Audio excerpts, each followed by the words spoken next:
सौदा में आप सबका स्वागत है। एक्सपर्ट्स का दमदार पैनल हमारे साथ है। संदीप बागले, प्रकाश दीवान, आशीष चतुर्मता, मयूरेश जोशी और राकेश बंसल। सारे एक्सपर्ट्स हमारे साथ हैं आपकी मदद करने के लिए। बता दूं आपको किस तरह का कारोबार एशिया में होता दिख रहा है।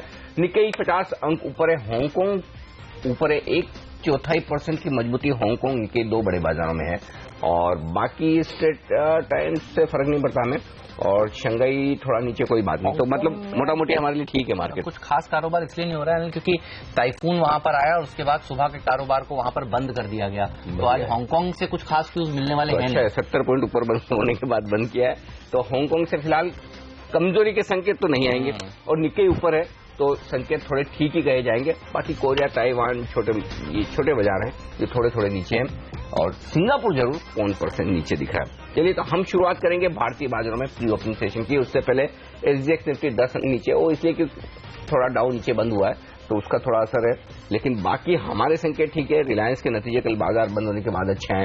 एचसीएल टेक के नतीजे आज सुबह सुबह अच्छा है, गाइडेंस अच्छा रखा है, तो एचसीएल टेक भागेगा। चार्ट पर भी वागले साहब को बड़ा मजबूत दिख रहा है। सारे एक्सपर्ट जितने आए, आज एक भी शॉर्ट कॉल नहीं किसी भी स्टॉक फ्यूचर में, उससे आप अंदाजा लगा सकते हैं। तो शुरुआत करते हैं। अच्छा, रुपए की भी शुरुआत हो जाएगी अभी। 66.80 ये था कल का क्लोजिंग लेवल। तो आज देखते हैं करेंसी मार्केट में किस तरह की तेजी होती है, क्योंकि यूरो लोएस्ट लेवल पर ट्रेड करता हुआ दिख रहा है डॉलर के सामने। आइए, पहली टिक आपकी स्क्रीन पर सेंसेक्स और निफ्टी पर प्री ओपनिंग सेशन में आती हुई, और आप देख सकते हैं इस वक्त शुरुआत जो होती दिख रही है 14 पॉइंट नीचे है निफ्टी पर। यह है पहली टिक। अल्ट्राटेक सीमेंट 9% नीचे दिख रहा है और टीसीएस 4% नीचे दिख रहा है। आईसीआईसीआई बैंक थोड़ा नीचे दिख रहा है। काफी स्टॉक्स हैं जो नीचे दिख रहे हैं। अदानी पोर्ट 7% नीचे। टेक महिंद्रा, एचसीएल टेक 2% ऊपर दिख रहे हैं। रिलायंस भारती दोनों ऊपर नजर आ रहे हैं। तो ये कुछ एक स्टॉक्स हैं जो एक्शन में आज पॉजिटिव साइड पर। एक्सिस बैंक में 2.5% का नुकसान दिख रहा है। रुपए में थोड़ी कमजोरी के साथ शुरुआत हुई है। 66.89 8 पैसे का नुकसान करेंसी मार्केट में दिख रहा है, लेकिन ये बड़े अहम सपोर्ट लेवल की तरफ बढ़ रहा है क्योंकि 67 के नीचे रुपया फिसलता नहीं है, वहीं से रिबाउंड करता है। 66-50 के आसपास आने के बाद प्रॉफिट बुकिंग आती है। तो ये 50 पॉइंट की रेंज है, 50 पैसे की रादर, जो रुपए में आपको बार बार देखने को मिलती है।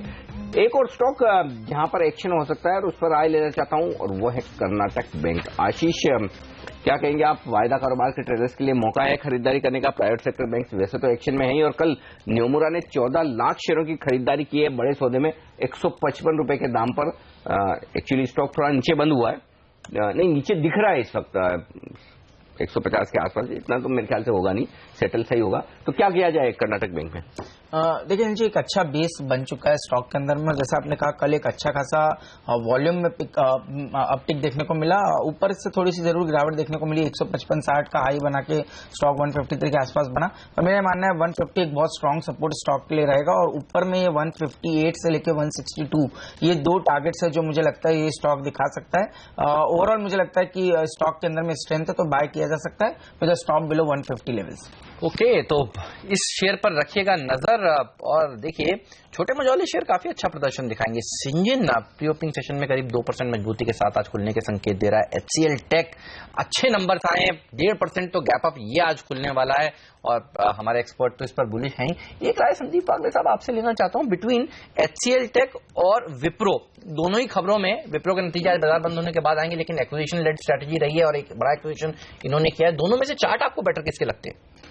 हेमंत, शॉर्ट टर्म में मुझे विप्रो ज्यादा बेटर लग रहा है क्योंकि 470 में एक बॉटम बना है जो प्रीवियस कुछ 6 महीने पहले एक सपोर्ट लेके वहां से ऊपर गया है। तो मैं समझता हूँ 520-525 का मेरा टारगेट होगा विप्रो का, उससे ऊपर नहीं लगता है। ओके, लेकिन विप्रो के लिए ये डील थोड़ी सी ईपीएस डाइल्यूटिव है, तो आज नतीजों का असर ज्यादा शायद शाम तक अंदाजा लगे कि कैसे नंबर्स आते हैं।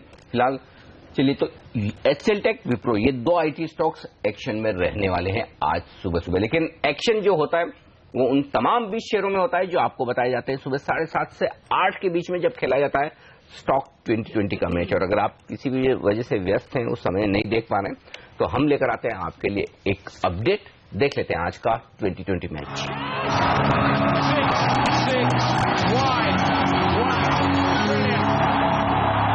मेरी पूरी टीम पर नजर डालिए। 10 के 10 बल्लेबाजों के साथ आज स्कीम उतारी है। वी गार्ड जिसके नतीजे आज अच्छे आने वाले हैं, इसलिए यहां पर खरीदारी करने की राय दी है।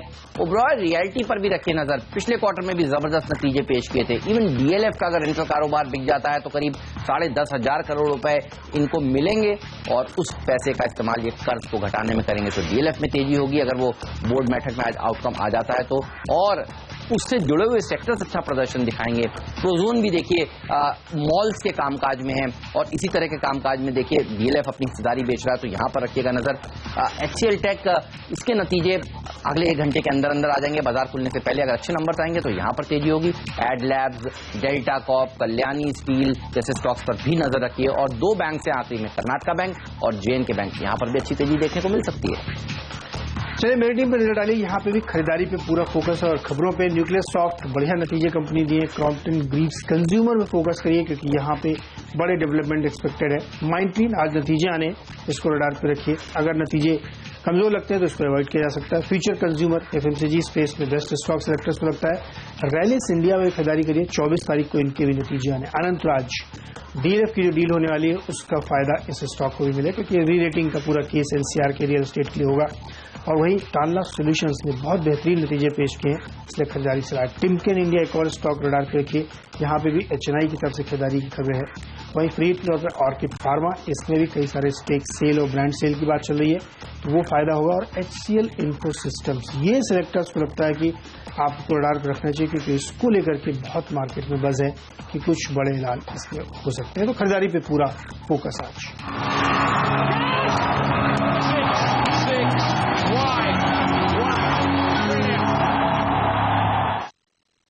खरीदारी के सौदे आपके सामने आ रहे हैं, लेकिन एक स्टॉक जो आपको मालामाल कर सकता है, अच्छा प्रदर्शन दिखाकर देता है, वो होता है जैकपॉट स्टॉक का। हमारे रिसर्च हेड आशीष वर्मा हमारे साथ जुड़ चुके हैं, जो लेकर आए हैं आज का जैकपॉट आइडिया।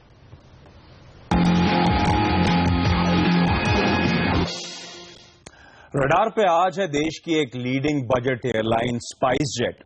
ये कंपनी लो कॉस्ट कैरियर के तौर पे ऑपरेट करती है और जो करंट पैसेंजर वॉल्यूम्स हैं इस देश के, उसका 13% मार्केट शेयर इस कंपनी के पास है। इस समय ये कंपनी 316 डेली फ्लाइट्स 44 डेस्टिनेशंस में ऑपरेट करने का काम करती है, जिनमें से 38 डोमेस्टिक और 6 इंटरनेशनल डेस्टिनेशंस हैं।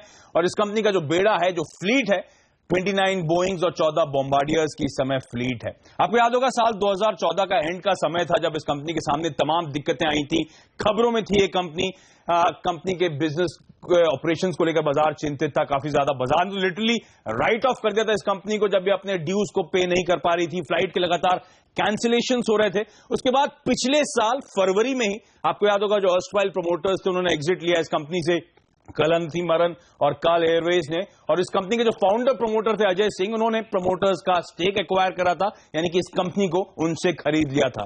उस दिक्कतों के बाद, मैनेजमेंट चेंज के बाद जो तमाम स्टेप्स कंपनी उठा रही है, सब लग रहा है कि ऑन द राइट नोट नजर आएंगे आपको। सबसे इंटरेस्टिंग और सबसे इंपॉर्टेंट हाईलाइट, 6 क्वार्टर्स हो चुके हैं नए प्रमोटर्स का आए हुए और लगातार पिछले 6 क्वार्टर्स से ये कंपनी मुनाफा क्लॉक कर रही है। पिछले क्वार्टर के जो पहली तिमाही के रिजल्ट्स आए FY17 के बेहद स्ट्रांग नंबर्स हैं। आय में 37%, मुनाफे में 104% का उछाल और लगातार स्ट्रीट को सरप्राइज कर रहे हैं ये नंबर्स। प्रॉफिट्स दोगुने हो गए थे जब मैंने कहा 104% का उछाल था। स्पाइसजेट की हिस्ट्री में अब तक सबसे बेहतरीन Q1 की प्रॉफिटेबिलिटी परफॉर्मेंस है इस कंपनी की। पिछले क्वार्टर में इंडस्ट्री लीडिंग 92.5% के लोड फैक्टर्स और इनफैक्ट आपको बता दूं अप्रैल 2015 के बाद से अब तक हर महीने लगातार 90% से ज्यादा के लोड फैक्टर्स ये कंपनी क्लॉक कर रही है। जो रेवेन्यू फ्रंट पे मैंने कहा था 37% का उछाल इंडस्ट्री में सबसे बेहतरीन था। और क्यों आया? क्योंकि कैपेसिटीज इंक्रीज हो रही हैं, क्योंकि लोड फैक्टर्स इंप्रूव हो रहे हैं और इस कंपनी के जो एंसिलरी रेवेन्यूज हैं उसमें ऑलमोस्ट 60-65% का उछाल देखने को मिल रहा है। एयरलाइन कंपनीज के लिए जो यार्डस्टिक होती है प्रॉफिटेबिलिटी को एबिटार होता है, जिसमें आप लीज रेंटल्स को इंक्लूड कर देते हैं। साल दर साल एबिटार 400 बेसिस पॉइंट्स का इंप्रूवमेंट और 30% पे पहुंच चुका है। और अब तक तमाम जो कॉस्ट फैक्टर्स हैं वो किक इन होते हुए नजर नहीं आए, एफिशिएंसीज किक इन नहीं हुई है। अभी भी वेट लीजेस को एक कंपनी ड्राई लीजेस में तब्दील कर रही है, यानी कि एबिटार में आगे और भी इंप्रूवमेंट होने की गुंजाइश है। लगातार नए डेस्टिनेशंस को इंक्लूड करा जा रहा है, रीजनल कनेक्टिविटी को टैप कर रही है। आपको याद होगा नई सिविल एविएशन पॉलिसी आई थी, उसमें हाईलाइट था रीजनल कनेक्टिविटी। उसका सबसे बड़ा फायदा एक्चुअली स्पाइसजेट को होना है, जिसका रीजनल कनेक्टिविटी बहुत तगड़ा है। इस देश में के अलावा इस कंपनी के 6 डेस्टिनेशन हैं ग्लोबली जहां पे फ्लाइट उड़ाती है, दुबई, बैंकॉक, कोलंबो, मालदीव जैसे। अब कहा जा रहा है 2 से 3 नए डेस्टिनेशन और जोड़ने की इस कंपनी की जल्द योजना है, जो 4 से 5 घंटे के हॉल के पीरियड में वो डेस्टिनेशन आएंगे। इस कंपनी की इस पूरे फिस्कल ईयर में 5 नए एयरक्राफ्ट बोइंग से खरीदने की योजना थी, 3 लीज पे लेने की बॉम्बार्डियर से। ये बोइंग के 3 एयरक्राफ्ट ऑलरेडी इंडक्ट हो चुके हैं, उसके बाद वो विंटर शेड्यूल भी आ चुका है, जिसमें आपको ने पढ़ा होगा 8 नई डोमेस्टिक फ्लाइट्स इस डोमेस्टिक शेड्यूल में कंपनी शुरू करने वाली है। वैसे भी ये देश का जो एविएशन मार्केट है दुनिया में तीसरा फास्टेस्ट ग्रोइंग है, और डीजीसीए के आंकड़ों के मुताबिक जनवरी से अगस्त के बीच में 23% का उछाल था। सितंबर ध्यान रखें एक लीन पीरियड होता है, और दिसंबर सबसे फेवरेबल क्वार्टर होता है इन तमाम कंपनीज के लिए। तो अब आने वाला समय इस कंपनी के लिए बेहतरीन रहेगा। इस कंपनी के प्रमोटर्स ऑन रिकॉर्ड हैं कहते हुए कि उनकी जीरो बैंक डेट है, तो तमाम जो बैंकिंग लिमिट्स हैं वो इन कंपनी के लिए खुली हुई हैं, तो कोई कैपिटल रेजिंग का प्लान नहीं है, कोई डाइल्यूशन का खतरा इस कंपनी के सामने नहीं है। इतने स्ट्रांग रिजल्ट्स के बावजूद ये स्टॉक 25-30% अपने हाई से नीचे क्यों कामकाज कर रहा है? 2 तो एपरेंट जेनरिक रीजंस कोई भी साइड कर सकता है कि कॉम्पिटिटिव इंटेंसिटी बढ़ने का डर है, कच्चा तेल कभी भी उछाल दिखा सकता है, लेकिन इस कंपनी का बड़ा ओवरहैंग है वो वारंट कन्वर्जन का जो इश्यू है, जो आपको याद होगा। स्पाइस जेट के जो अर्स्टवाइल प्रमोटर्स थे उन्होंने 580 करोड़ रुपए अजय सिंह या फिर इस नई कंपनी को दिए थे, और उस पैसे के कन्वर्जन का काम था। वारंट जारी होने थे 18 करोड़ के आसपास, 19 करोड़ के आसपास, और प्रेफरेंशियल शेयर जारी होने थे 37.5 लाख के आसपास के। पर क्योंकि जब से अजय सिंह ने इस कंपनी को एक्वायर करा था उसके बाद स्टॉक प्राइस में तगड़ा उछाल आया था, इसलिए विवाद कोर्ट्स पे पहुंचता हुआ नजर आया था।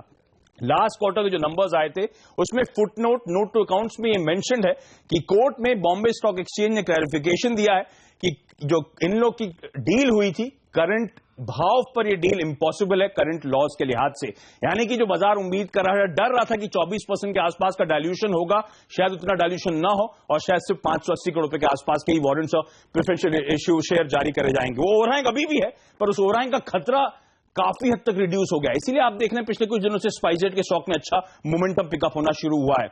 इस कंपनी एक बड़े ऑर्डर भी प्लेस करने की बातें हैं इस करंट क्वार्टर में। इनफैक्ट इस कंपनी के प्रमोटर्स का कहना है शायद अगले महीने नवंबर तक बड़ा ऑर्डर प्लेस होता हुआ नजर आएगा। 100 एयरक्राफ्ट से कंपनी या तो एयरबस या बोइंग में से किसी एक कोई कॉन्ट्रैक्ट देने वाली है, जो कि $12 बिलियन 80,000 करोड़ रुपए के आसपास का कॉन्ट्रैक्ट होगा। FY16 में 5100 करोड़ रुपए के आसपास की आय इस कंपनी ने क्लॉक करी थी, 450 करोड़ रुपए का मुनाफा कर डाला था। मार्केट कैप इस समय 4200 करोड़ रुपए के आसपास है। प्रमोटर्स अजय सिंह और उनके परिवार का इस कंपनी में 60% के आसपास का हिस्सा है। कॉम्पिटिटिव प्रेशर्स की मैं बात कर रहा था, स्पाइसजेट पे वो इंपैक्ट कम होता है क्योंकि मेट्रो रूट्स पे कॉम्पिटिटिव प्रेशर ज्यादा है, जहां पे इनका डिप्लॉयमेंट कम है। रीजनल कनेक्टिविटी की बात करी थी मैंने, मार्केट कैनिबलाइजेशन का खतरा भी बहुत कम है इस कंपनी के लिए, क्योंकि ये तमाम टियर 2 सिटीज में ऑपरेट करता है, जहां पे ये डर हमेशा कम रहता है। मीडियम टर्म में फ्लीट जोड़ने का, बेड़ा बढ़ाने का मिनिमल कंपनी की योजना है, तो अब रेवेन्यू मैक्सिमाइजेशन पे इस कंपनी का फोकस होगा और अब ग्रोथ पे फोकस लौटेगा। ऐसा मैं क्यों कह रहा हूं? पिछले 4-5 क्वार्टर से इस कंपनी के प्रमोटर्स जूझ रहे थे स्टैट्यूटरी अथॉरिटीज को जो रकम बकाया थी वो देने के लिए, लेसर्स को, वेंडर्स को जो रकम देनी थी उसको जूझ रहे थे। अब वो दिक्कतें खत्म हो गई हैं, तो अब कहा जा रहा है ग्रोथ पे कंपनी फोकस करेगी। ऑपरेशनल परफॉर्मेंस वैसे ही जैसे मैं हाईलाइट कर रहा था बहुत स्ट्रांग ग्राउंड्स पे है, तो इस कंपनी की जो टैगलाइन है वो शायद इस स्टॉक के लिए भी एप्ट नजर आएगी आपको, रेड हॉट एंड स्पाइसी। तो इस कमबैक करियर को, स्पाइसजेट को अपने रडार पे रखें। आखिरी बात आशीष ने कही, रेड हॉट एंड स्पाइसी। आप कुछ ब्रेक में कह रहे थे जब कि ये शेयर आपको भी अच्छा लगता है, ये सेक्टर आप भी पसंद है? जो रीजनल कनेक्टिविटी की आशीष ने जो जिक्र किया, आज 11 बजे एक्चुअली एविएशन मिनिस्ट्री की प्रेस कॉन्फ्रेंस है फॉर दिस पर्टिकुलर डिस्ट्रिक्ट, काफी टाइम से अवेटेड थी और इनको बहुत बड़ा बेनिफिट हो जाएगा क्योंकि सबसे फटाफट रीजनल कनेक्टिविटी में ये वो कर सकते हैं। बिल्कुल। तो अशोक गजपति राजू और नए राज्य मंत्री जयंत सिन्हा साहब, ये दोनों इस प्रेस कॉन्फ्रेंस को संबोधित करने वाले हैं। वैसे भी जेट के लिए भी एक खबर है, जेट के वो मर्जर को मंजूरी भी मिल चुकी है कोर्ट की, बॉम्बे हाईकोर्ट ने मंजूरी दी है जेट लाइट और जेट के मर्जर के साथ। और सबसे अच्छी चीज मैं परसों देख रहा था कि स्पाइस जेट का जो लोड फैक्टर है 93.5%, इंडिगो का लोड फैक्टर 82%, यानी 11% का फासला है इन दोनों के लोड फैक्टर। पिछले कई महीनों से स्पाइस जेट ने 90% के ऊपर के लोड फैक्टर को बरकरार रखा है, तो सबसे ज्यादा एफिशिएंट लोड फैक्टर के लिहाज से ये कंपनी है। चलिए, एक और स्टॉक जिसकी चर्चा हम नहीं कर पाए आज, वो है डीएलएफ। और डीएलएफ की आज बोर्ड बैठक होने वाली है और कल से ये चर्चाएं चल रही कि इसमें जो स्टेक बेचने की बात है साइबर सिटी वाले में, जहां वैल्यूएशन 10,000 करोड़ के बताए जा रहे थे, उससे भी ज्यादा के भी हो सकते हैं, शायद 11,000 12,000 करोड़ का। तो आज की बोर्ड बैठक में अगर ऐसा कुछ निकल कर आता है तो ये स्टॉक के लिए बड़ा पॉजिटिव हो सकता है। तो डीएलएफ के चार्ट पर एक राय ली जाए। राकेश बताइए, क्या खरीदना चाहिए इसे? बिल्कुल अनिल जी, निश्चित तौर पर खरीदना चाहिए। स्टॉक एक एक्सीलेंट एक्यूमुलेशन पैटर्न से निकल रहा है और बड़े ब्रेकआउट की कगार पर है। नीचे पे अगर आप देखें तो 148, 149 एक अच्छा बेस है और इमीडिएटली मुझे लगता है ये स्टॉक 157, 158 के लेवल्स दिखा सकता है। और इसमें सबसे इंपॉर्टेंट चीज, ऊपर में 158 के लेवल्स पर नजर रखनी चाहिए। जैसे ये स्टॉक 158 के लेवल्स को डिसाइसिवली क्लोजिंग बेसिस पे तोड़ेगा तो बड़े चार्ट्स पर एक बड़ा ब्रेकआउट होगा और उस ब्रेकआउट के लक्ष्य लगभग 174, 177 के होंगे। ओके, तो 158 के पार निकलना जरूरी है डीएलएफ के लिए, तो ये आप ध्यान में जरूर रखें। तो डीएलएफ में नजर रखिएगा आज स्टॉक किस तरह का प्रदर्शन करता है। और प्रदर्शन एससीएक्स निफ्टी में भले सुस्ती का हो, जितनी सुस्ती वहां है उतनी चुस्ती हमारे प्री ओपनिंग सेशन में। वहां 10 पॉइंट नीचे था, हम 10 पॉइंट ऊपर खुलेंगे, तो कहीं कोई दिक्कत वाली बात नहीं। दिक्कत है थोड़ी तो वो बैंक निफ्टी में जो ट्रेंड हमने और वागले साहब ने स्पॉट किया था पिछले कई दिनों से कि एक दिन बैंक निफ्टी बड़ी तेजी दिखाता है, दूसरे दिन सुस्ती और फिर तीसरा दिन तेजी का बनता है। तो कल बड़ी तेजी का दिन था, आज सुस्ती बनती है वागले साहब, राइट। तो 25 पॉइंट नीचे खुल रहा है, तो बैंक निफ्टी में नजर रखिए 19,500 के आसपास। खैर ये तो बहुत दूर है, वहां तो आएगा नहीं आएगा पता नहीं, लेकिन कहीं कहीं तो खरीदारी का मौका होगा। कहां होगा वो हम प्री ओपनिंग सेशन के बाद कंटिन्यूस सेशन में बताएंगे। फिलहाल 8,700 के ऊपर खुलने की तैयारी निफ्टी की। पहला लेवल नजर में रखिएगा 8,725 का, कल के हाईस के आसपास 8,727 के थे। उसके पार निकलने के बाद तेजी बढ़ती हुई दिख सकती है निफ्टी में फिर से। तो ओवरऑल मजबूत शुरुआत इस वक्त होती हुई। पहली पिक आपकी स्क्रीन पर सेंसेक्स और निफ्टी पर 20 अंक ऊपर खुला है। सेंसेक्स और निफ्टी 5 अंक मजबूत खुलता हुआ दिखा है, अब लाल निशान में फिसलता हुआ, लेकिन फ्लैट है। 12 अंक ऊपर है सेंसेक्स, 3 अंक ऊपर निफ्टी। तो कोई बड़ा रुझान तेजी या मंदी का नहीं, लेकिन आज का स्टार परफॉर्मर एचसीएल टेक, जो हम लगातार आपको कल भी कह रहे थे और आज भी कह रहे थे कि नतीजे अच्छे होंगे। गाइडेंस पर नजर रखिए और गाइडेंस मजबूत 1.5 से 2% की तेजी एचसीएल टेक में होती हुई दिख रही है इस वक्त। तो ये आज का स्टार परफॉर्मर माना जाएगा। 0.5% मजबूत है डॉक्टर रेड्डीज। विप्रो भी 0.5% मजबूत खुला इस एक्विजिशन के बाद और आज शाम को नतीजे पेश करेगा, तो उस पर नजर आपकी जरूर होनी चाहिए। कमजोर क्या है वो देख लें तो नहीं कोई खास है नहीं। एक्सिस बैंक, आईसीआईसी बैंक, ये दोनों कमजोर खुले हैं। तो प्राइवेट बैंक थोड़े से नुकसान दिखा रहे हैं, यहां पर थोड़ी सी कमजोरी होती हुई दिख रही है, बस यही एक स्पेस है। ओएनजीसी 1% कम, अच्छा तो दबाव यहां से बन रहा है। प्राइवेट बैंक्स और ओएनजीसी मिलकर निफ्टी को नीचे खींच रहे हैं, अब है 13 अंक नीचे, 60 अंक नीचे सेंसेक्स होता हुआ दिख रहा। आइए वायदा कारोबार में एचसीएल टेक की टॉप गेनर है, उसके बाद जेट एयरवेज जिसका जिक्र हम कर रहे थे, हेक्सावेयर मजबूत है, कर्नाटक बैंक मजबूत है। ये 4 स्टॉक हैं जो अच्छी तेजी दिखा रहे हैं। कमजोरी कहां है? जुबिलेंट फूड वर्क्स में थोड़ी प्रॉफिट बुकिंग आती दिख रही है, 1.5% नीचे। ओएनजीसी ऑयल इंडिया 1% नीचे, मदरसन सुमित 1.25% नीचे, एक्सिस बैंक में थोड़ा नुकसान। तो ये शेयर है कमजोरी की तरफ। तो थोड़ी प्रॉफिट बुकिंग, शांत शुरुआत और बैंक निफ्टी 60 अंक नीचे। बिल्कुल बैंकिंग स्टॉक से आज अंडर परफॉर्म कर रहे हैं। एसबीआई देखिए 1% नीचे, कल इस पूरे पैक ने अच्छी तेजी दिखाई थी। बैंक ऑफ बड़ौदा देखिए दबाव के साथ कारोबार कर रहा है। अंबुजा में गिरावट देखने को मिल रही है। मेटल्स कमजोर हैं, तो एक सेक्टर नहीं काफी सारे सेक्टर्स हैं जो दबाव बनाने का आज सुबह सुबह काम करते हुए। प्राज इंडस्ट्रीज के नंबर्स कमजोर आए तो देखिए 7% की गिरावट के साथ इस शेयर ने कारोबार की शुरुआत करी है। आईसीआईसीआई बैंक में कल तेजी देखी जा चुकी है। तो प्राइवेट सेक्टर के बैंक्स में भी आज अंडर परफॉर्मेंस देखने को मिल रहा है और अगला हफ्ता इंपॉर्टेंट है, नतीजे आने वाले हैं कई सारे प्राइवेट सेक्टर कंपनियों के बैंक्स के। एक्सिस बैंक देखिए करीब 1% कमजोरी के साथ कारोबार करता हुआ। रिलायंस नतीजे अच्छे थे लेकिन 1% नरमी के साथ इस शेयर ने शुरुआत करी है। तो सिंजन जैसे स्टॉक्स लेकिन देखिए अच्छा प्रदर्शन दिखा रहे हैं। कल की रैली के बाद आज ये 2.5% मजबूत है। कल बाजार बंद होने के बाद इसके नंबर्स आए। ओबरॉय रियल्टी के नतीजे आज आने वाले, नतीजों से पहले 1% मजबूती के साथ ये शेयर ट्रेड करता हुआ। यस बैंक के ऊपर ब्रोकरेज हाउसेस बुलिश, नतीजों के बाद 1% की तेजी यहां पर देखने को मिल रही है। डीएलएफ उस इंपॉर्टेंट बोर्ड मीटिंग से पहले 1.25% मजबूती के साथ ट्रेड करता हुआ आपको नजर आएगा।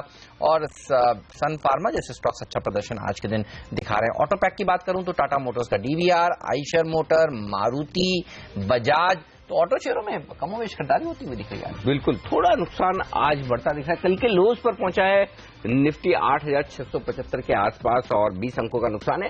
80 अंकों का नुकसान आपको दिखेगा सेंसेक्स में, लेकिन कैश मार्केट के स्टॉक अब भी मजबूत है। जो दिक्कत है वो सिर्फ बैंकिंग शेयरों में है, जो 0.5% का नुकसान दिख रहा है बैंकिंग शेयरों में और 19,570 का लेवल बैंक निफ्टी में। बढ़ने वाली शेयरों की तादाद अब भी बेहतर है, 725, कमजोर शेयर है 360। तो पूछा जाए यहाँ पर आशीष से, आशीष ये खरीदने का सही लेवल है बैंक निफ्टी या निफ्टी पे, या थोड़ा इंतजार करेंगे?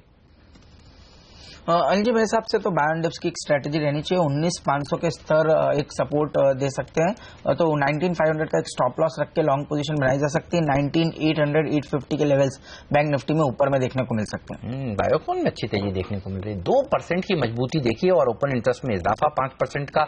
इसके अलावा नजर रखिए माइंड ट्री के ऊपर, इसके नतीजे आज आने वाले हैं और देखिए अच्छी तेजी दरअसल HCL टेक में भी होती हुई दिख रही है। एफएनओ में सबसे अच्छा प्रदर्शन दिखाने वाला शेयर यही है।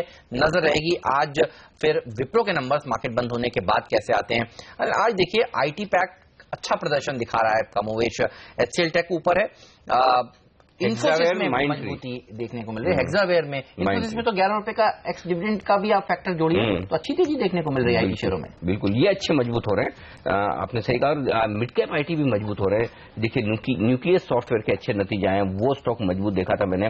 12% न्यूक्लियस सॉफ्टवेयर ऊपर है। अच्छा, आज माइंड ट्री नतीजे देने वाला है, माइंड ट्री नतीजों के पहले मजबूत है, हेक्सावेयर मजबूत हो रहा है। ये अच्छे स्टॉक्स हैं जो दम दिखा रहे हैं। अब लाल से हरे निशान में आ चुका है मिड कैप इंडेक्स, और सेंसेक्स निफ्टी ने एग्जैक्टली 8,775 कल के लोज के आसपास पहला सपोर्ट तो ले लिया। अब देखते हैं आज आगे किस तरह का रुझान बनता है। फिलहाल ये एक और HCL टेक यहां पर मजबूती बढ़ती दिख रही है, 2.5% मजबूत हो चुका है HCL टेक का स्टॉक। 835 पर फ्यूचर्स है। राकेश, क्या ट्रेड है यहां पर आपका?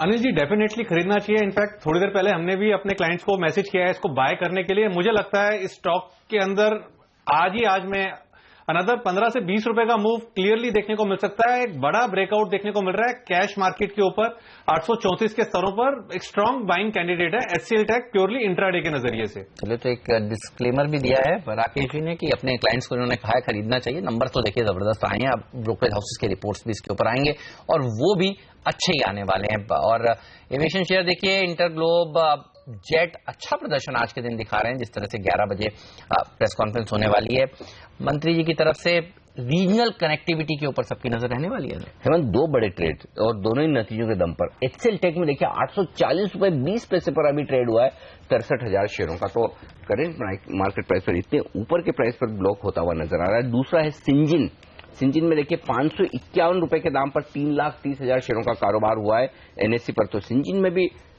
इस लेवल पर ट्रेड होता दिख रहा है। जी हाँ, सिंजिन में 0.16% हिस्सेदारी बदली है, 3,30,000 शेयरों का कारोबार। तो रिजल्ट्स के बाद बड़े ट्रेड होते दिखाई इन दो काउंटर्स में। बस आज प्राइवेट सेक्टर बैंक अगर अच्छा प्रदर्शन दिखा दिए होते तो बाजार एक ही शेयर अच्छा चल रहा है प्राइवेट सेक्टर बैंक में, जो आपने टीम में चुना था, कर्नाटक बैंक। बाकी सब खराब होने के बावजूद हरे निशान में 1% की मजबूती के साथ। तो इस पर राय ली जाए बिल्कुल वागले साहब। KTK bank, yes Anil ji, view positive है। 158 तक की मूव्स दिखती है। अभी 154 का भाव चल रहा है, नीचे में 152 ब्रेक नहीं होना चाहिए, उसके नीचे वीकनेस माना जाएगा। एक और बैंक है जो हमने अपनी टीम में शामिल किया था, वो है JNK बैंक। देखिए यहाँ पर भी अच्छी तेजी देखने को मिल रही है। तो छोटे मझोले बैंक अच्छा प्रदर्शन दिखा रहे हैं, दिग्गजों में जरूर थोड़ी सुस्ती देखने को मिल रही है। और हो भी क्यों ना, एक अच्छा परफॉर्मेंस के बाद थोड़ी सी प्रॉफिट बुकिंग कह सकते हैं आप, और नतीजे आने वाले हैं। ये बताइए, JNK बैंक आप ट्रैक करते हैं, क्या व्यू बन रहा है इसमें? यहाँ पर कुछ अलग अलग तरह की खबरें चल रही हैं। जब से मैनेजमेंट में चेंज हुआ है तब से लोग काफी बुलिश हो गए इस पे।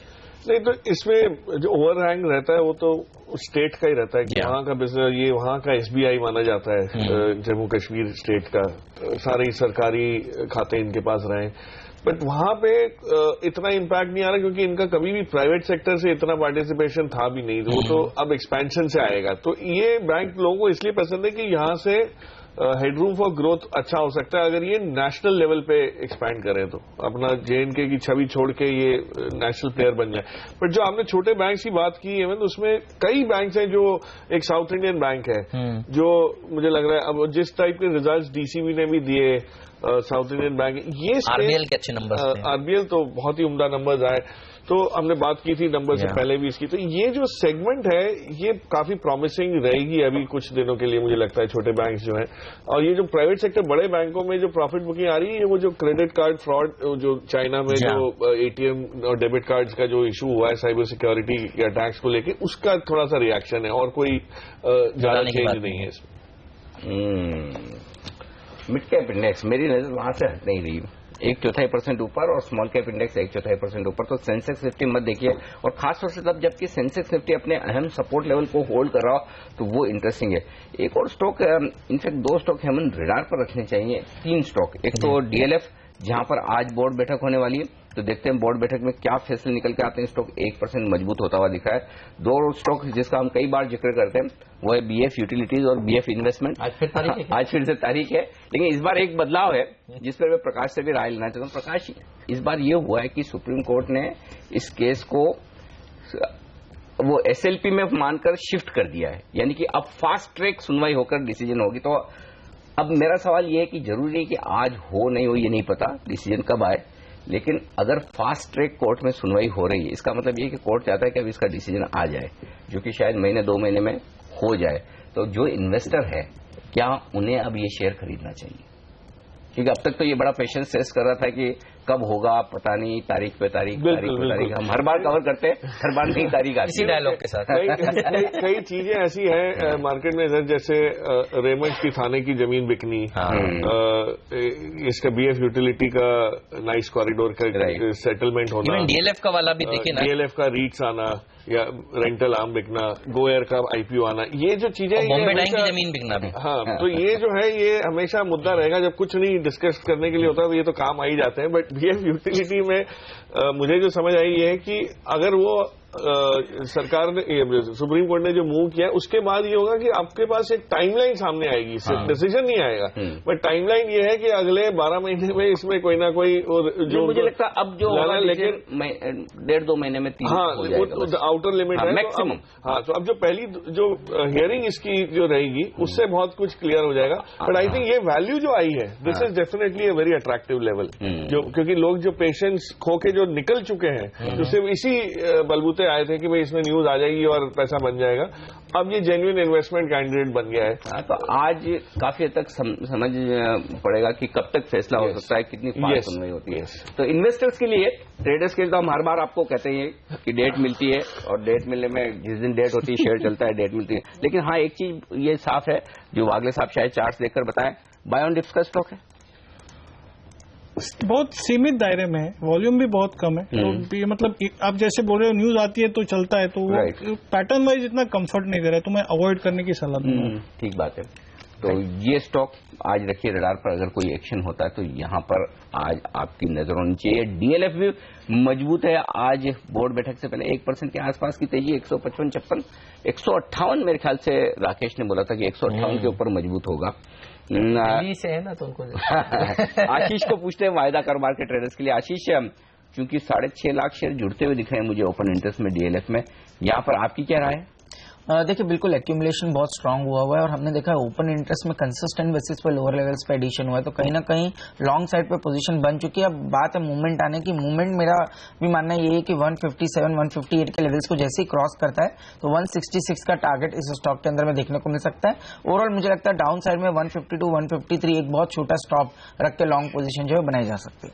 ओके, चलिए तो रखिए नजर इस इवेंट पर भी। ये भी इंपॉर्टेंट इवेंट है आज के लिए, और अगर ये कर्ज को घटाने में ये बड़ा काम हो जाता है, ब्लैकस्टोन या दूसरी कोई प्राइवेट इक्विटी कंपनी आकर इनके रेंटल कारोबार में प्रमोटर्स की 40% हिस्सेदारी खरीद लेती है, तो बड़ी राहत की बात होगी। लेकिन प्रकाश, ये बात तो सबको पता है, ये बताइए, अगर ये डील होती है तो इसका रब ऑफ इफेक्ट क्या किसी और स्टॉक पर, सेक्टर्स पर आपको आता हुआ दिखता है?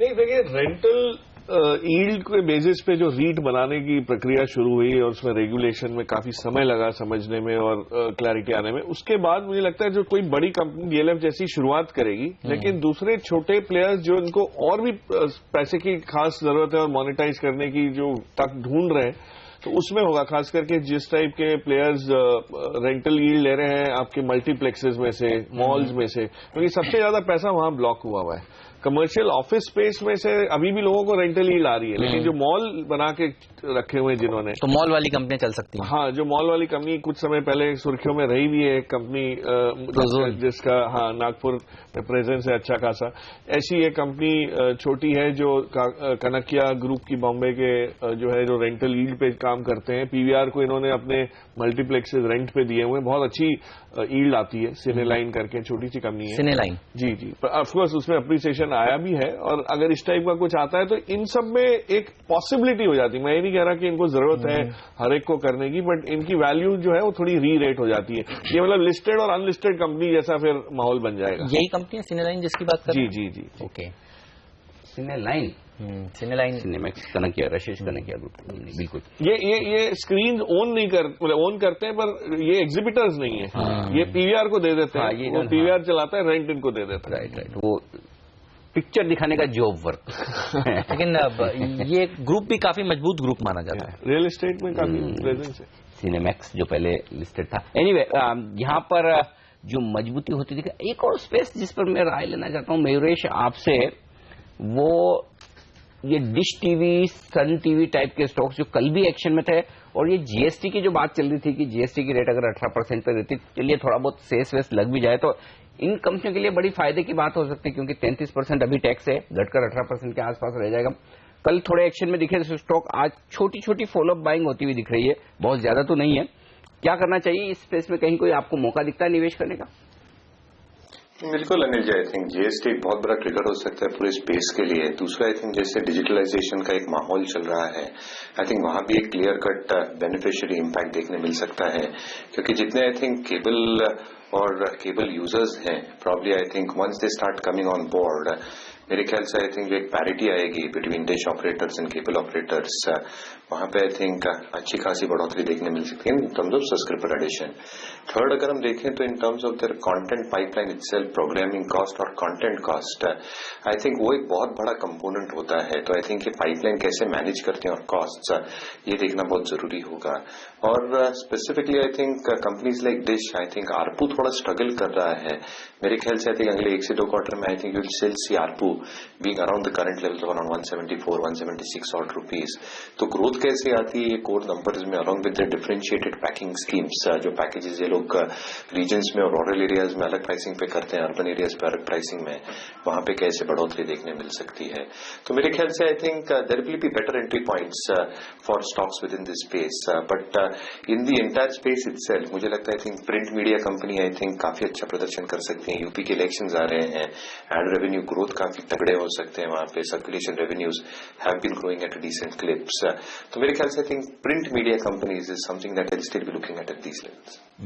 चलिए, तो प्रिंट मीडिया कंपनियों के ऊपर रखिए नजर, ये राय निकल कर आ रही है। और चुनावों के ऊपर तो बाजार की नजर भी रहने वाली है। प्रकाश, इस थीम को आप किस तरह से प्ले कर रहे हैं? उत्तर प्रदेश के चुनाव, पंजाब के चुनाव, चुनाव से पहले कोई सेक्टर, कोई स्टॉक, कोई स्पेसिफिक थीम आपको अच्छी लग रही है? कि 2-3 एरियाज जो बेनिफिट करते हैं इस पर्टिकुलर प्रवृत्ति से, माहौल से। एक तो है लिकर स्टॉक्स, खास करके जो नॉट IMFL नेसेसरीली, बट जो वहां के मार्केट में ज्यादा वो है पेनिट्रेशन, जिनका अच्छा है, ब्रांड एक्सेप्टेंस है। तो जो देसी लिकर की बात करते हैं, ग्लोबल स्पिरिट टाइप की कंपनी, हाँ, उस टाइप की कंपनीज हैं, तो उसमें एक है। सेकेंडली, प्रिंट, जो मयूरेश ने कहा, एड स्पेंड्स डेफिनेटली बढ़ते हैं, और ओवरऑल जो NBFC जो रूरल उसमें है, उसमें भी काफी होता है, क्योंकि there is a lot of loans that get taken for vehicles, for activities, for working capital. तो इस टाइप का सारा जो माहौल है, उससे इकोनॉमी में, वहां की लोकल इकोनॉमी में बहुत बढ़िया पॉजिटिव रब ऑफ इफेक्ट आता है। बट वो ऑलरेडी शुरू हो जाएगा मेरे हिसाब से, मतलब फ्रंट एंडेड रहेगा। तो इलेक्शन आने से थोड़ा पहले ही अगर कुछ करना है तो कर सकते हैं। इलेक्शन शुरू हो जाते हैं तो वो कंजम्पशन खत्म होने लगता है, तो उससे पहले अगर आप देखें तो I think by Jan, Feb, March it will peak out. ये सारे सेक्टर्स बहुत प्रॉमिसिंग हो जाएंगे इन स्टेट्स के लिहाज से। ओके। और इस बीच आईटी स्टॉक्स में अच्छी खबरों का सिलसिला चल रहा है हेमंत।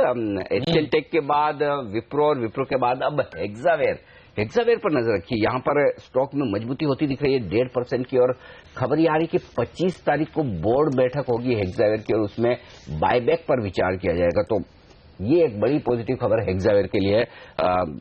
एक्शन होना चाहिए, क्या कहेंगे प्रकाश? खरीदारी की राय है? नहीं तो मिड कैप आईटी देखिए तो एनआईटी के नंबर जब आए थे और केपीआईटी ये सारे इसमें कोई मुझे खराबी दिखी भी नहीं है ऐसी। और in fact mid cap IT will be probably more out of the जिसको कहते हैं जो ट्रबल्ड जोन, क्योंकि इनसे बड़े इनकी कॉस्ट नहीं होती, इनकी बड़े क्लाइंट्स पे डिपेंडेंस नहीं होती, तो ये तो स्पेस डेफिनेटली ज्यादा प्रॉमिसिंग लग रही है। एचसीएल टेक ने आज एक लार्ज कैप आईटी के लिए भी तरावट ला दी है, वो अलग बात है, लेकिन अब लोगों की नजरें विप्रो, टेक महिंद्रा इस टाइप पे ज्यादा रहेगी। बट मिड कैप आईटी में एक्सावेयर पे जो आपने बाईबैक का कहा सर, ये 250 के आसपास का अनुमान पहले भी लगा था कि कंपनी इंडिकेट किया था कि that is fair price to kind of be with, तो वो उस लिहाज से इसमें एक सेंटिमेंट पॉजिटिव हो जाएगा।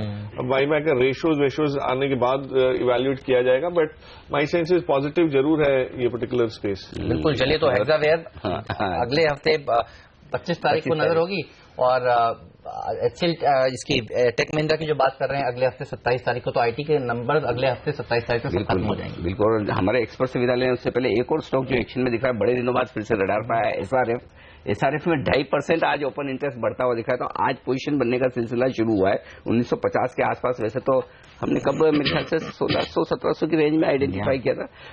आशीष बड़े क्लोजली ट्रैक करते हैं। आशीष फटाफट एक एसआरएफ पर राय देते हैं, क्या कोई एक्शन दिख रहा है आपको? बिल्कुल जी, लास्ट टाइम हमने इस पे 1670 पे बात की थी और वहां से स्टॉक ऑलरेडी 300, 200, 250 रुपए ऊपर है। मेरा मानना है कि वापस एक अच्छे कंसोलिडेशन के बाद में ये रेंज स्टॉक ऊपर की तरफ निकल रहा है, तो अब नया जो टारगेट है वो 2100 के आसपास का रहेगा, और डाउन साइड में मेरा मानना है 1900 के एक स्टॉप लॉस से लॉन्ग पोजीशन बनाई जा सकती है जी। ओहो, आपके टारगेट तो कोटक के भी ऊपर हो गए। कोटक का 1980 का टारगेट है और आशीष के टारगेट पहले से एग्रेसिव है। तो चलिए एसआरएफ देखते हैं किस तरह का एक्शन दिखाता है। फिलहाल आज 1% मजबूत है। चलिए वक्त है हमारे सभी एक्सपर्ट से विदा लेने का। मयूरेश जोशी, राकेश बंसल, बागले साहब, प्रकाश दीवान और साथ ही आशीष चतुर्वेदी, आप सबका बहुत बहुत शुक्रिया हमारे साथ आज सुबह जुड़ने के लिए। लेंगे एक ब्रेक और ब्रेक के बाद लौटेंगे। हमारे साथ जुड़ेंगे बाजार के जाने माने एक्सपर्ट KR चौकसी इन्वेस्टमेंट मैनेजर्स के देवेन चौकसी। बने रहिए हमारे साथ।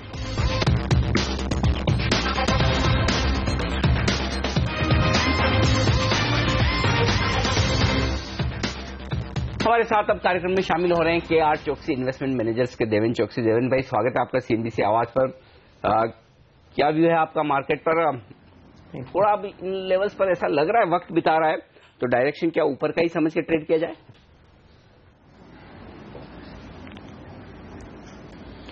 गुड मॉर्निंग अनिल जी।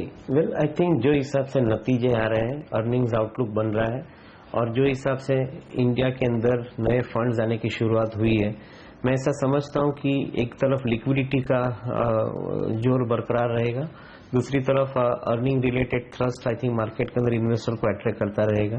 तो मैं ऐसा समझ के चलता हूं कि आई थिंक मार्केट के अंदर ओवरऑल तेजी का माहौल अच्छा रहना चाहिए। मे बी आई थिंक जो हिसाब से भी मार्केट की मोमेंटम जो गति है उसके अंदर काफी हद तक हम एक टिपिकल कैरेक्टर ऑब्जर्व कर रहे हैं कि reshuffling of stocks are happening very fast in the portfolio. So maybe I think जो समय के पहले एक तो प्राइस बन जाता है, यानी I think price targets of next year would get achieved in few months, and at the same time I think investor would exit that particular stock and enter into some other stocks, so the churning also happens very fast. So ये typical character के साथ में market आज की तारीख में चल रहा है, but overall I think corporate earning outlook काफी बेटर होने की संभावना है। तो मैं ऐसा समझता हूँ कि मार्केट में पार्टिसिपेशन यहाँ से अच्छा रहना चाहिए और maybe I think we will see higher levels going forward I think in times to come. Jeevan भाई गुड मॉर्निंग। आईटी सेक्टर पर आपसे एक व्यू लेना चाहता हूं। कमोवेश दिग्गजों के नंबर्स आ गए हैं, टेक महिंद्रा, विप्रो आज शाम आ जाएगा। इस सेक्टर पर अब आपका क्या व्यू बन रहा है? पहले बाजार में डर था Hillary Clinton versus Donald Trump वाला, जो यूएस प्रेसिडेंशियल इलेक्शंस का चिंता थी, लेकिन अब उसमें समझ में आ रहा है कि शायद हिलरी का पलड़ा भारी है।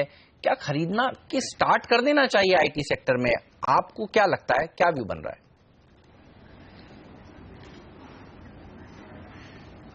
Good morning Hemant. Well, I think जो हिसाब से कंपनी के नतीजे आ रहे हैं और उनकी डायरेक्शन बन रही है, उनके साथ में आई थिंक एक या दो चीज के ऊपर मेरा आई थिंक विश्वास बढ़ते जा रहा है। एक तो सबसे पहले इंडिया के IT companies they are not carrying the defeating attitude. Wipro ने जो हिसाब से क्लाउड स्पेस के अंदर एक्विजिशन किया है और जो हिसाब से कंसल्टिंग स्पेस के अंदर इवन HCL टेक ने भी एक एक्विजिशन किया है बटलर अमेरिका एरोस्पेस का। सो मैं ऐसा समझता हूँ कि I think the Indian companies are basically moving with the requirement of the time and probably I think heading into the newer space by doing the inorganic growth, which is a very meaningful way of I think looking at the growth happening going forward. Infosys और HCL Tech दोनों ने एक चीज के ऊपर ज्यादातर ध्यान दिया है कि they would probably concentrate more on the inorganic way of growing. And if that is so, and if they are successful in integrating some of the acquisitions, मेरा ऐसा मानना है कि आई थिंक IT कंपनी के अंदर valuation से I think attractive हो जाएगी कंपनी, क्योंकि एक तरफ आई थिंक 15 के नीचे का प्राइस अर्निंग वैल्यूएशन में कंपनी मिलती है, दूसरी तरफ बैलेंस शीट में कैश रहता है, तीसरी तरफ इनऑर्गेनिक ग्रोथ करती है कंपनी, और even during this process if they change the business model which may take time, I would think I think they should be getting due weightage into the portfolio. So certainly buy with an opportunity coming up at valuations which are quoting at below 15 times price earning ratio. तो ये है IT कंपनियों के लिए एक के बाद एक अच्छी खबरों के दम पर स्टॉक्स दमदार मजबूती दिखा रहे हैं, लेकिन एक बड़ा सरप्राइजिंग दिख रहा है ऑयल एंड गैस स्पेस। कल के नतीजे आपको रिलायंस इंडस्ट्रीज के कैसे लगे देवेन भाई, और स्टॉक में आज उतना एक्शन दिख नहीं रहा है जो शायद उम्मीद थी, और साथ ही ONGC जैसे शेयर भी थोड़ा दबाव बना रहे हैं, तो क्या राय रखते हैं आप यहाँ पर?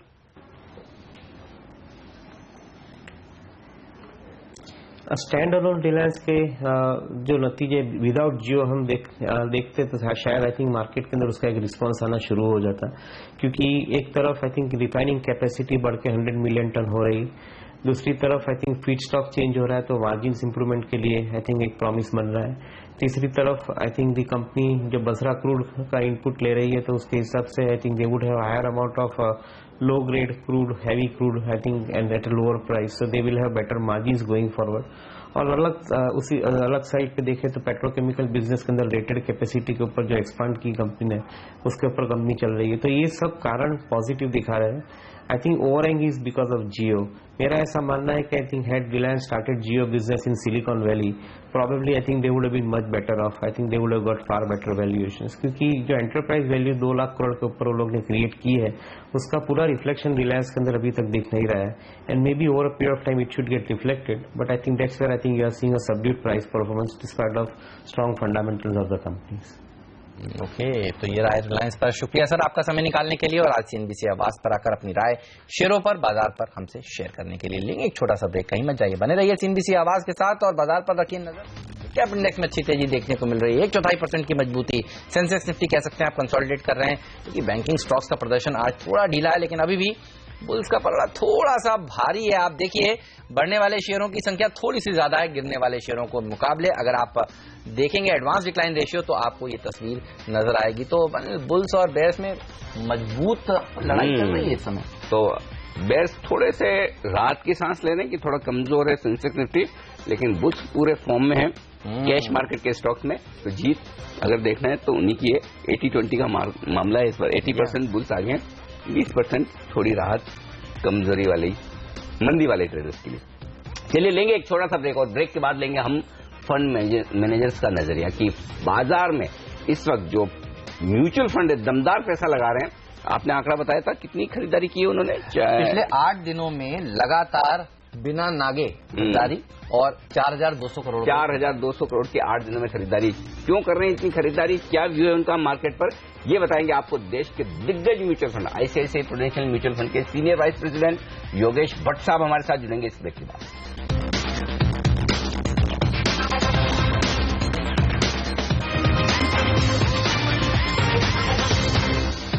स्वागत है आप सभी का CNBC आवाज पर। बाजार एक रेंज में कारोबार कर रहा है, कोई बहुत बड़ी गिरावट नहीं तो कोई बहुत बड़ी तेजी नहीं, लेकिन मिड कैप इंडेक्स में अच्छी मजबूती देखने को मिल रही है। और आज रिएक्शन जो है वो नतीजों के ऊपर सबसे ज्यादा देखने को मिल रहा है। अच्छे नतीजों के बाद बायोकॉन देखिए अब 4% मजबूत है, अच्छे नतीजों के बाद HCL टेक 3% की मजबूती दिखा रहा है, हेक्सावेयर नतीजों से पहले बायबैक के ऐलान पर करीब 1.5% मजबूत है। तो खबरों वाले शेयरों में जबरदस्त एक्शन है, इंतजार है बाजार को माइंडट्री के नतीजों का। लेकिन पूछते हैं एक्सपर्ट से वो कैसे देख रहे हैं मार्केट्स को, और राय रखते हैं म्यूचुअल फंड्स के दिग्गजों की। ICICI प्रूडेंशियल AMC के senior vice president Yogesh Bhatt हमारे साथ जुड़ चुके हैं। भट्ट साहब स्वागत है आपका CNBC आवाज पर।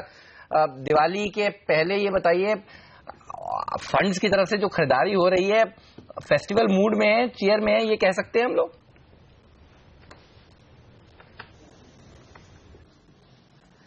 गुड मॉर्निंग अनिल जी। हर साल दिवाली तो आती रहेगी और इम्पोर्टेंट ये है कि निवेशकों को देखना है कि आगे जाके हमें निवेश जो करना है वो 2 साल 3 साल की अवधि के लिए करना है या 1 महीने या 6 महीने की अवधि के लिए करना है। और हमें लगता है कि जो हिसाब से बेस बन रहा है इंडिया का, स्पेसिफिकली लोकल फैक्टर्स जो हिसाब से टर्न हो रहे हैं, उसके मुकाबले आगे जाके 2 या 3 सालों की अवधि में अगर आप देखें तो निवेशकों को यहाँ पे इन्वेस्ट करना चाहिए। अभी आप नंबर्स देखिए तो देखो निफ्टी का ही नंबर देख लीजिए, लास्ट 1 साल में तो 5 से 6% की अवधि है और लास्ट 2 साल का मैं रिटर्न देखता हूं तो 9 से 10% का रिटर्न है, तो सालाना अराउंड वापस वही 5% के आसपास आ गया। तो ये जो रिटर्न्स हम बैठे हैं लास्ट 2 साल के, वो तो कोई बहुत बड़े पॉजिटिव नंबर तो नहीं है। तो ये जो लो बेस है, इनके मुकाबले अब अगर मैं 2 या 3 साल का व्यू देता हूं तो definitely equity as an asset class एक अट्रैक्ट कर रहा है लोगों को, क्योंकि गोल्ड और रियल एस्टेट से लोग यहाँ पे मूव हो रहे हैं धीरे धीरे, और जो हमें आंकड़े भी दिखा रहे हैं एसआईपी की भी जो बुक धीरे धीरे बढ़ रही है, ये सब माहौल जो बन रहा है वो equity as an asset class के प्रति निवेशक आ रहे हैं। ये एक मुद्दा आपको ध्यान में रखना है। यहाँ पर खरीदारी का व्यू बनाकर चलना चाहिए और खरीदारी दमदार फंड्स करते हुए दिख रहे हैं। तो भट्ट साहब, क्या रिटेल इन्वेस्टर काफी पैसा लगा रहे हैं फंड्स में, फ्लोज मजबूत हैं, और क्या ये अलग अलग वन टाइम वाला पैसा आ रहा है या फिर एसआईपी में काफी पैसा आ रहा है?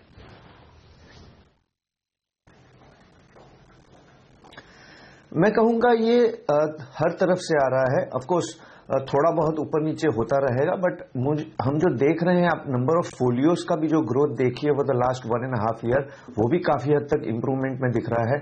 And at the same time मैंने अभी जैसे आपको बताया कि लोगों को लग रहा है कि equity as an asset class over a long period of time जो 13-14% का सीएजीआर रिटर्न बना है, ऑफ कोर्स वो एक दिमाग में रखते हुए लोग यहाँ पे आ रहे हैं। और दूसरा सबसे महत्व का चीज ये है कि आपके जो फिक्स्ड इनकम जो रेट्स हैं वो थोड़े थोड़े प्रेशर में हैं।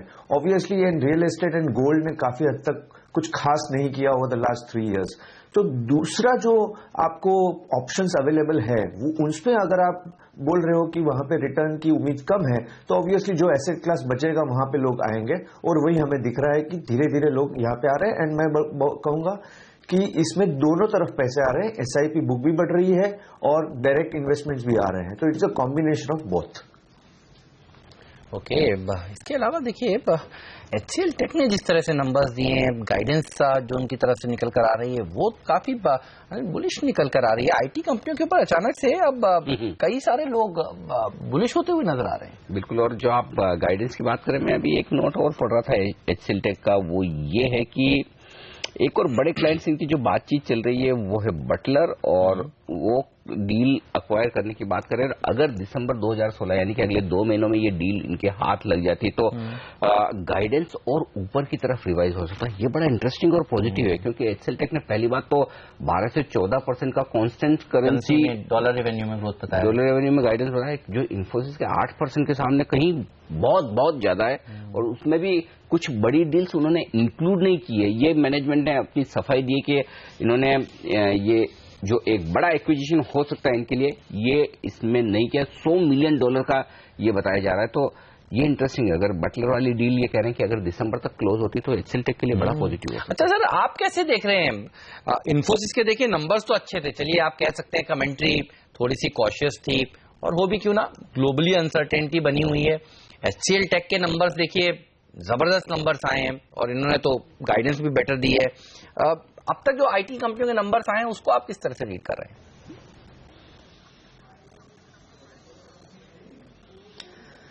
अनिल जी, ये त्रिमाही जो नंबर्स अब आ रहे हैं, इसमें आपको 2 तरीके से देखना है कि एक उम्मीद से आपको ज्यादा नंबर्स आ रहे हैं कि उम्मीद से कम आ रहे हैं। और अगर अब तक मैं जो देखूं तो मुझे लग रहा है कि ये मिक्स्ड बैग कहा जाएगा इनको, क्योंकि कई कंपनी 2-3 कंपनी ने अच्छे नंबर्स दिए और 1-2 कंपनी ने लोअर नंबर भी दिए हैं।